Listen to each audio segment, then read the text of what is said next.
Muy bien, estamos en compañía del señor Epifanio Vaca Tupayachi. Él es director del grupo Propuesta Ciudadana y junto a él vamos a conversar sobre la capacidad de gasto en inversión pública de los gobiernos regionales, por supuesto, algo que preocupa a todos los peruanos. Señor Vaca, ¿qué tal? Bienvenido. Gracias, buen día. Muchísimas gracias a usted por acompañarnos. Hace poco, lamentablemente, se viralizó en las noticias el caso de las incubadoras, ¿no? Lo que está pasando en Lambayeque, Arequipa, me parece, seguramente en otros lugares del país. Y nuevamente los ciudadanos empezaron a hacer preguntas, ¿no? ¿Qué está pasando con la inversión pública? ¿Qué tipo de responsabilidades deben asumir los gobiernos regionales en proyectos de inversión que son para el desarrollo de sus propias regiones?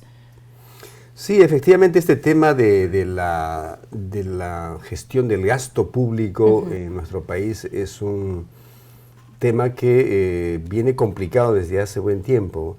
Tal vez luego podemos hablar específicamente de los gobiernos regionales, pero yo quisiera empezar en esta entrevista señalando que el problema del gasto público y especialmente el de la inversión pública es un problema que no es nuevo, es decir, no es novedad que ahora a estas alturas del año, es decir, empezando septiembre, el Estado en su conjunto apenas ha llegado en promedio a un poco más del 30% del presupuesto programado para el año. Y eso usted hablando del Estado en general, no solo los gobiernos regionales. Exactamente, hay Estados generales, gobierno nacional, gobiernos regionales y municipalidades, locales, con variaciones pequeñas entre ellos.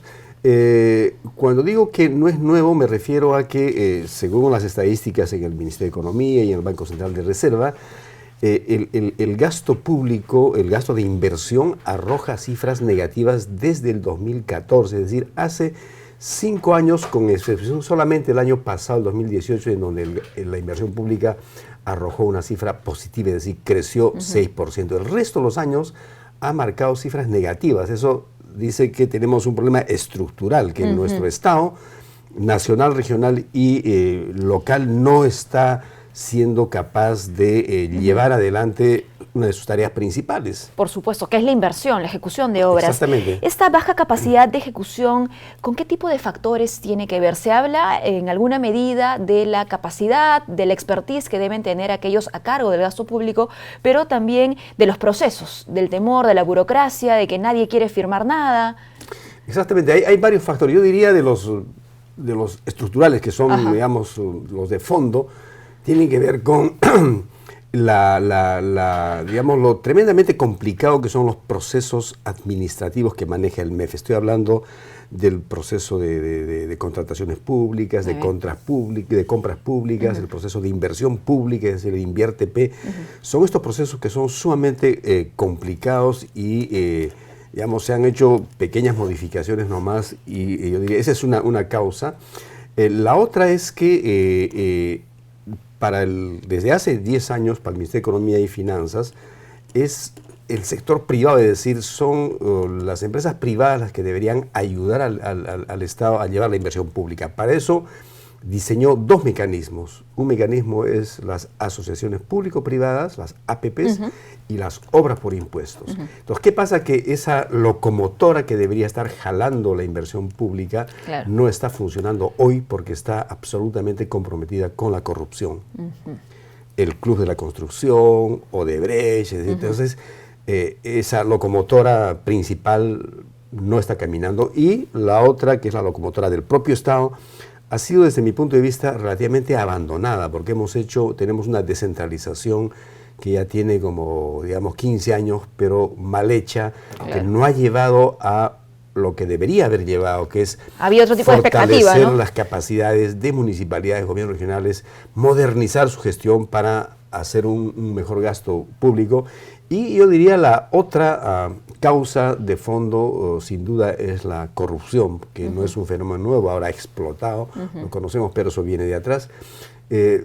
Y tiene manifestaciones muy concretas, o sea, por ejemplo, el Hospital Antonio Lorena en el Cusco, que es un hospital importante, está paralizada por la corrupción. Estuvo metido Odebrecht, el gobernador que estuvo en ese momento está en la cárcel, y como es, hay un montón de ejemplos que se pueden citar de importantes proyectos de inversión pública en educación, en salud, en carreteras, que están paralizados por la corrupción. Y por ello hay que tener conciencia sobre esto que menciona nuestro invitado. La corrupción no solo entrega dinero a funcionarios, como vemos en titulares, le roba al país, ¿no es cierto? Le roba al ciudadano, por eso vemos también muchos proyectos paralizados o proyectos que dejan de ejecutarse o que se ejecutan mal también, porque eso es otra cosa, ¿no? Una cosa es la capacidad de ejecución del presupuesto o de los gastos de inversión, pero ello no garantiza tampoco que aquello que se ejecute sea bueno o Exactamente. útil. Hay que añadir, en base a lo que usted señala, y eso es una de nuestras líneas, digamos, de opinión en Propuesta Ciudadana, es que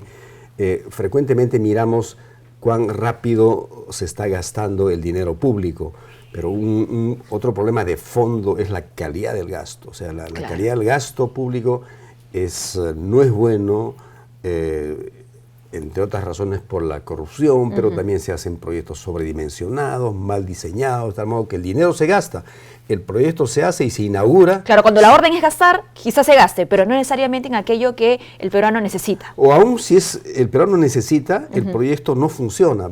Pongo el ejemplo, hay cantidades de proyectos de agua y saneamiento.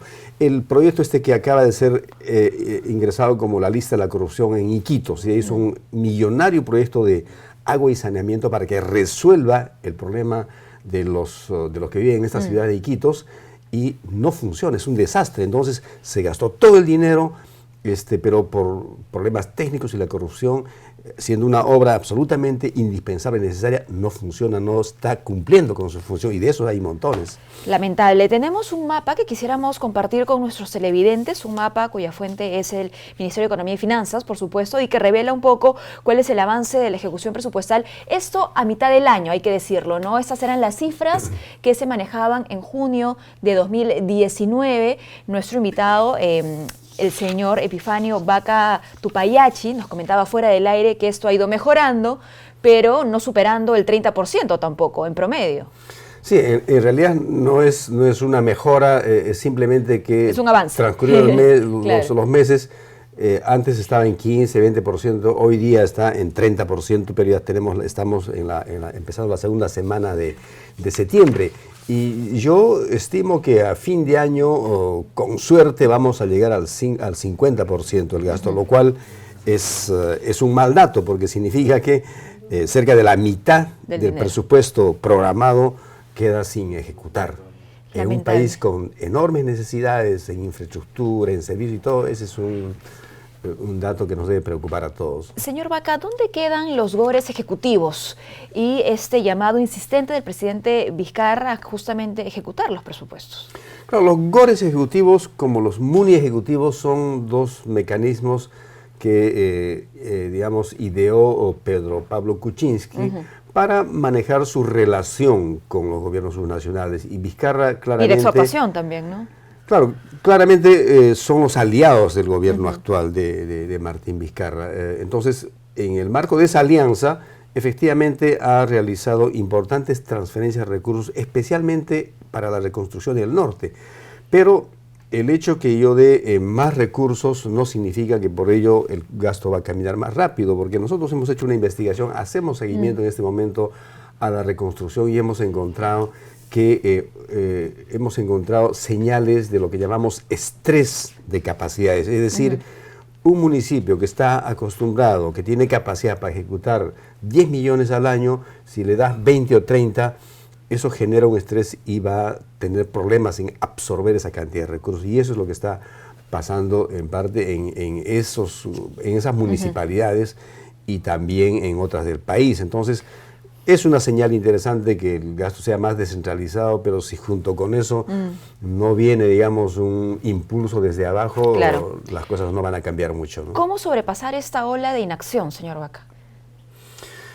Fíjese, yo creo que para empezar tendríamos que salir de esta crisis política, de este... Claro, que evidentemente tampoco ayuda ni suma, ¿no? No, yo creo que agrava, porque a lo que lleva esta permanente crisis política en la que estamos es a la semiparálisis de la administración pública. O sea, hay incertidumbre total, no sabemos qué va a pasar con nuestro país en los próximos 2 meses, y eso hace mucho daño, ciertamente, y principalmente a las inversiones públicas. Entonces, lo que debería haber es una pronta solución. Muchos dicen que va a haber una colisión, que haya colisión, pero queremos ver, digamos, hacia dónde camina el país. Una determinación en todo caso, ¿no? Sin tanta vacilación. Exactamente, que haya una solución, porque en las circunstancias actuales esa guerra lleva a anularse mutuamente las fuerzas, es decir, el legislativo de tanto cuestionamiento y obstrucción anula las capacidades del ejecutivo y al revés.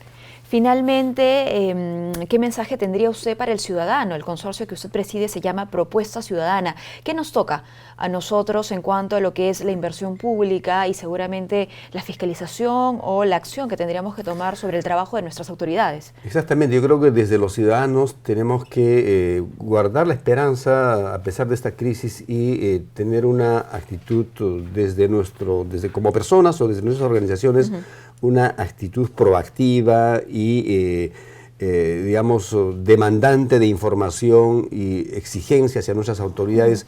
Tenemos la información, en eso sí el Perú ha avanzado, nosotros podemos ver el gasto de cada municipalidad, cada día, cómo está. Es una obligación además compartirla, tienen que visitar los portales. Exactamente, hay información y en base a esa información hay que demandar información, hay que exigir a las autoridades y estar atentos, obviamente, en cuanto esté a nuestro alcance con la corrupción en municipalidades o gobiernos regionales. Muy bien, muchísimas gracias por habernos acompañado, señor a usted por la Epifanio. invitación. Gracias. Hemos conversado con Epifanio Baca Tupayachi, director del grupo Propuesta Ciudadana. Tenemos que hacer una pausa, no se muevan, retornamos con mucho más.